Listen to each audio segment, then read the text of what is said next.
হে ঈশ্বর, এ কি হয়ে গেল? আমার পেটে একটা গাছ হয়ে গেল। এখন আমি এই গাছটা কাটবো কি করে?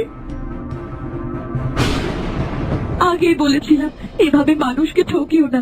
দেখলি তো, এখন তোমাকে সারা জীবন কাঁঠাল গাছ হয়ে বাঁচতে হবে। নিতাই, ও নিতাই, কেমন আছিস রে? তোকে তো আজকাল দেখাই যায় না। কেমন আর থাকবো বলো, আছি ভালোই। আমাকে দেখবে কেমন করে? আমি তো সারাদিন এই দোকানেই বসে থাকি। তুই তো দেখতে আগের চেয়ে অনেক বেশি সুন্দর হয়ে গেছিস রে, একেবারে সিনেমার নায়কের মতো। তুই তো কদিন বলেছিলি সিনেমাতে অভিনয় করতে চাস। কিন্তু আমাকে সিনেমায় কাজ দেবে কে বলো? আমি তো কাউকে চিনিও না। আরে বাবা, এত কেন ভাবছিস? আমি তো এখনো বেঁচে আছি নাকি? তুই সিনেমায় কাজ করতে চাস আর আমি তোকে সাহায্য করব না, তা কি হয়? সত্যি সত্যি তুমি আমায় সিনেমায় কাজ দেবে কাকা? আরে বাবা, আমার পিসতো ভাই শহরে সিনেমায় কাজ করে। ও আমাকে বলেছিল ওকে যেন ভালো একটা নায়কের খোঁজ দে। আমি তো নামটাই বলেছি রে। যাক, তুমি ছিলে বলে আজ আমার স্বপ্নটা পূরণ হতে চলেছে। তুই কোনো চিন্তা করিস না, আগামী মাসেই আমি তোকে একটা ভালো সিনেমায় ঢুকিয়ে দেব। এবার আমাকে কিছু চাল দে তো, ঘরে একেবারে চাল শেষ হয়ে গেছে। আরে বাবা, শুধু চাল কেন, তোমার যা যা লাগে সবকিছুই নিয়ে যাও। এই দোকান আজ থেকে তোমারই দোকান। এই তো দেখলি, তোর মধ্যে নায়ক হওয়ার সবগুলো গুণ রয়েছে। তোর মনটা ভীষণ বড়। যারা অভিনয় করে তাদের মন বড় হতে হয় রে। তুমি সত্যি বলছো রমেশ কাকা? এরকম হবে আমাকে কেউ কোনোদিন বলেওনি। আরে হ্যাঁ বাবা, আমি একদমই সত্যি কথাই বলছি। আচ্ছা শোন, তাহলে আমাকে কিছু চাল, 2 কিলো আটা, কিছু বিস্কুট আর অন্যান্য কিছু দিয়ে দে তো।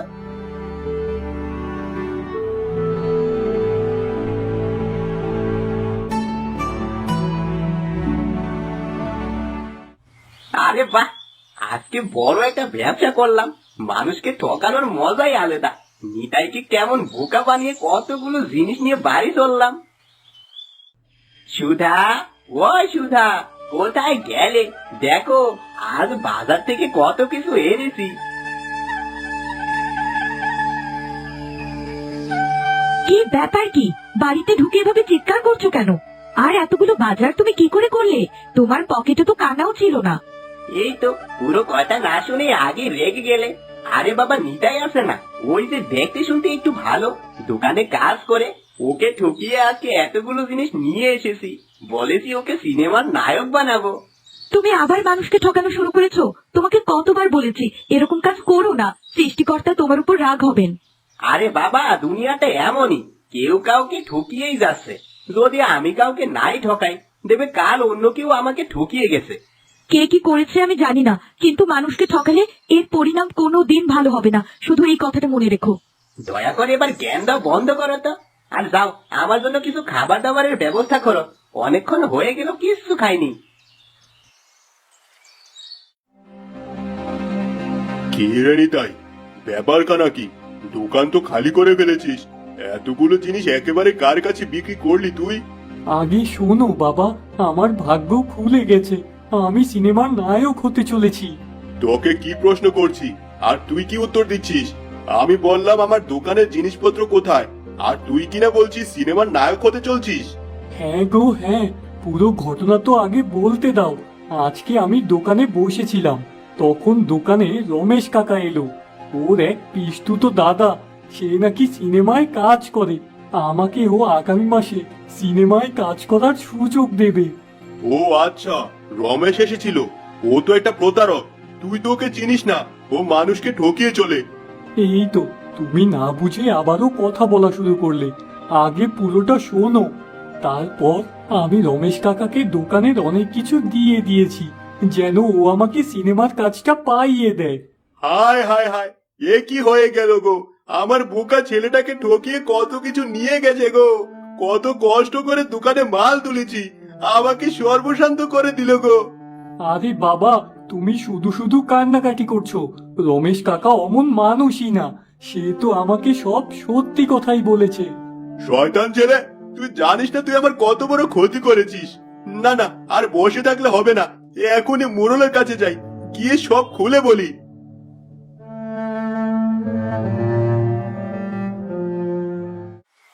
কাঁঠাল নেবে কাঁঠাল? একটা কাঁঠাল নিয়ে সেই সকাল থেকে বসে আছি, কেউ কিনছে না। এই যে দাদু, এই ভর দুপুরে বসে বসে এখানে কি করছো তুমি? বলিস না বাবা, আমার গাছে একটা কাঁঠাল হয়েছে, সেই সকাল থেকে কাঁঠাল বিক্রির চেষ্টা করছি, কেউ কিনছে না। ও আচ্ছা, এই ব্যাপার। দাঁড়াও দাঁড়াও, আমি তোমার কাছ থেকে এই কাঁঠালটা এখনই কিনে নিচ্ছি। এই নাও, এখানে 500 টাকার একটা নোট আছে, এটা রাখো আর কাঁঠালটা আমাকে দিয়ে দাও। আরে বাহ, আজ আমার ভাগ্যটা খুবই ভালো। সেরা 500 টাকার একটা নোট নিয়ে কতদিন ঘুরছিলাম, আজ টাকাটা এই ভিখারিকে দিয়ে কাঁঠালটা নিয়ে নিলাম। ভিখারি বুঝতেও পারলো না এই টাকাটা সেরা। আমি অন্ধ মানুষ, টাকাটা ভালো করে দেখে দিও বাবা। আরে বুড়ো দাদু, তুমি শুধু শুধু ভাবছো, এই টাকার কোনো সমস্যা নেই। তুমি নিশ্চিন্ত মনে বাজারে যাও দেখি। কি ব্যাপার, এত বড় কাঁঠাল তুমি কোথা থেকে কিনলে? দেখে তো মনে হচ্ছে এর অনেক দাম। বাড়িতে আসতে না আসতেই তুমি প্রশ্ন শুরু করেছো। আজে বাজে কথা বাদ দিয়ে বলো দেখি, কাঁঠালটা কোথায় পেয়েছো? কোথায় আর পাবো, এই কাঁঠালটা আমি নগদ টাকা দিয়ে কিনে এনেছি। এই কাঁঠালের দাম 500 টাকা। 500 টাকা? 500 টাকা তুমি কোথায় পেলে? তোমার পকেটে তো একটা ছেঁড়া 500 টাকার নোট দেখেছিলাম। এই তো তুমি বুঝতে পেরেছো, সেই সেরা 500 টাকাটা আমি একটা অন্ধ ভিখারিকে দিয়ে এটা কিনে এনেছি। ছি ছি, তুমি এতটা নিচে নামতে পারলে? একটা অন্ধ মানুষকে তুমি এভাবে ঠকালে? ওই 500 টাকা দিয়ে তো সে কিছুই কিনতে পারবে না। আরে বাবা, ও কিনতে পারলে পারুক, তাতে আমার কি? ওই 500 টাকা তো আমি একটা কাজে লাগালাম, তাই না? যাও দেখি, এবার কাঁঠালটা ভালো করে ভেঙে নিয়ে এসো। তোমার মতো লোকের সাথে আমার আর সংসার করাই সম্ভব না। তোমার কাঁঠাল তুমি ভাঙো, আমি কিছুই করতে পারবো না।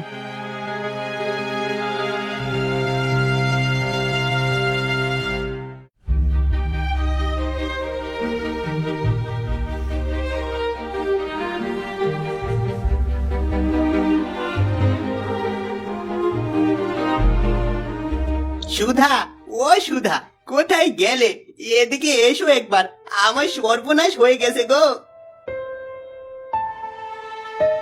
কি ব্যাপার, কি কাঁঠাল খেতে বসে এরকম চিৎকার করছো কেন? আর বলো না সুধা, হঠাৎ করে আমার গলায় একটা কাঁঠালের বিচি আটকে গেছে গো। আমি শ্বাস নিতে পারছিলাম না, তারপর আমি সেটা গিলে ফেলেছি। গিলে ফেলেছো তো কি হয়েছে?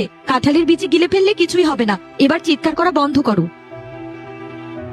আমি বরং ঘরে গিয়ে একটু বিশ্রাম নেই, শরীরটা একদমই ভালো লাগছে না।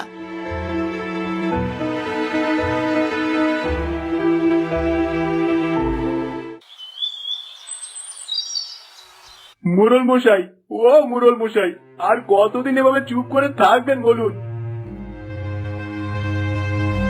কি ব্যাপার, এভাবে সাত সকালে চিৎকার করছিস কেন? কি হয়েছে আগে আমায় খুলে বল। কি আর হবে, আজ আমার সর্বনাশ হয়ে গেছে। ওই যে রমেশ আছে না, বাটপার রমেশ, ও আমার দোকান থেকে মিথ্যে কথা বলে অনেক কিছু নিয়ে গেছে। রমেশের নামে বিচার শুনতে শুনতে আমার কান একেবারে ঝালাপালা হয়ে গেছে। না না, এইভাবে আর চলতে দেয়া যায় না। ঠিক বলেছেন, এইবার রমেশকে একটা শাস্তি দিতে হবে। এই গ্রামের অনেক মানুষকে ঠকিয়ে সে বিভিন্ন কিছু নিয়ে গেছে, এভাবে আর চলতে পারে না। তুই একটু অপেক্ষা কর, আমি আগামীকাল ওর বাড়িতে লোক পাঠাবো, দেখি ওর কি ব্যবস্থা করা যায়।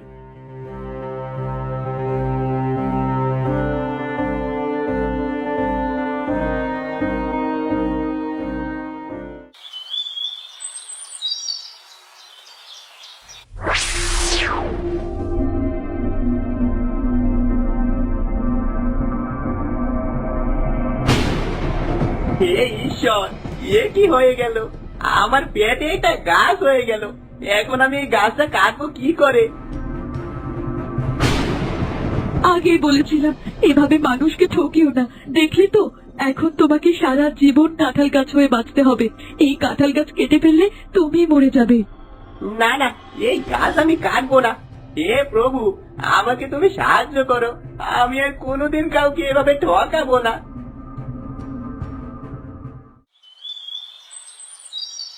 এই রমেশ, বাড়িতে আছিস নাকি? হতচ্ছাড়া, একবার বাইরে বের হ। এ কি দৃশ্য দেখছি আমি! তোর পেটে কাঁঠাল গাছ কি করে এলো? ঈশ্বর, তুমি আমাকে কি দেখালে? এমন ঘটনা তো আমি বাপের জন্মে দেখিনি।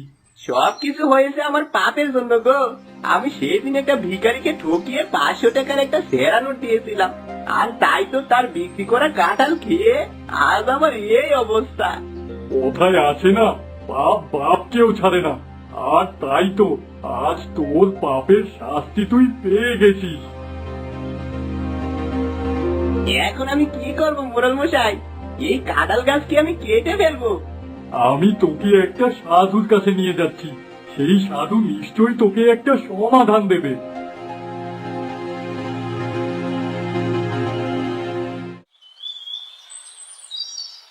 কি ব্যাপার কাঁঠাল গাছ নিয়ে তুই আমার কাছে কেন এসেছিস? নিশ্চয়ই তুই বড় ধরনের কোনো অপরাধ করেছিস। আমি একটা মানুষকে ঠকিয়েছিলাম গো, আর তাই তো তার অভিশাপে আজকে আমার এই অবস্থা। দয়া করে আমাকে সাহায্য করুন সাধু বাবা। তা কি করেছিলি তুই? সেটা আমাকে খুলে বল, না বললে আমি বুঝবো কি করে? কি আর বলবো, একদিন রাস্তা দিয়ে হেঁটে যাওয়ার সময় দেখি একজন ভিখারি বসে আছে। সে চোখে দেখতে পারে না, তার কাছে ছিল একটা কাঁঠাল। তারপর কি হলো? আমি ভিখারির কাছ থেকে 500 টাকার একটা সেরা নোট দিয়ে সেই কাঁঠালটা নিয়ে বাড়িতে গেলাম। আমি তো ভেবেছিলাম ভিখারি এটা দেখতে পাবে না। ছি ছি ছি ছি, তুই এত লোভী! সামান্য একটা কাঁঠালের লোভ তুই সংবরণ করতে পারলি না? একজন অন্ধ ব্যক্তিকে এমন ভাবে ঠকালি তুই? কাঁঠালের একটা বিসি প্যাটের ভিতরে গিয়ে এই অবস্থা। পেট ফুরে এই গাছটা বের হয়েছে। আমি চলাফেরা করতে পারছি না গো। বাবা, আমাকে বাঁচান, কিছু একটা উপায় বলুন যাতে আমি বেঁচে থাকি। এখনো সময় আছে, ওই অন্ধ বিকিরিকে খুঁজে বের কর আর তার কাছে ক্ষমা চেয়ে আয়।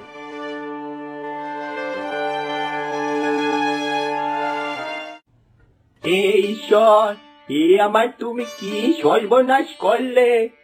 এত আশা করে কাঁঠালটা বড় করেছিলাম বিক্রি করার জন্য, আর শেষ পর্যন্ত কিনা একটা ছেঁড়া টাকা পেলাম। দয়া করে আর কাঁদবেন না, যা হওয়ার তা তো হয়েই গেছে। যে আমাদের এভাবে ঠকিয়েছে, ঈশ্বর নিশ্চয়ই তার বিচার করবেন। তাকে আমরা কোথায় খুঁজে পাবো বলো তো? এই 500 টাকার ছেঁড়া নোট দিয়ে কোনো জিনিসই কিনতে পারছি না। না খেয়ে আজ 2 দিন চললো, গজে কোনো বাজারও নেই। এ কি আশ্চর্য দৃশ্য! তুমি কে বাবা? আমি সেই হতভাগা লোক যে আপনার স্বামীকে ঠকিয়েছিল। এই নেন, এখানে 500 টাকার নোট আছে, দয়া করে আমাকে ক্ষমা করে দিন।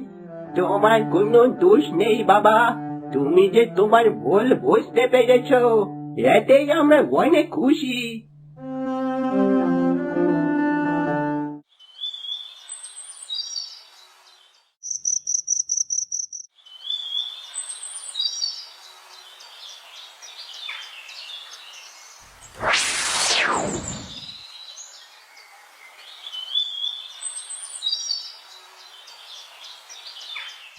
ও গিন্নি, দেখে যাও, আমার সব কিছু আবার আগের মতো হয়ে গেছে গো। পেটের ভেতর থেকে যে গাছটা হয়েছিল সেটা তো চলে গেছে। তুমি তোমার পাপের শাস্তি পেয়ে গিয়েছো, আর এখন যখন তুমি টাকাটা ফেরত দিয়েছো তখন আবার সব আগের মতো হয়ে গেছে।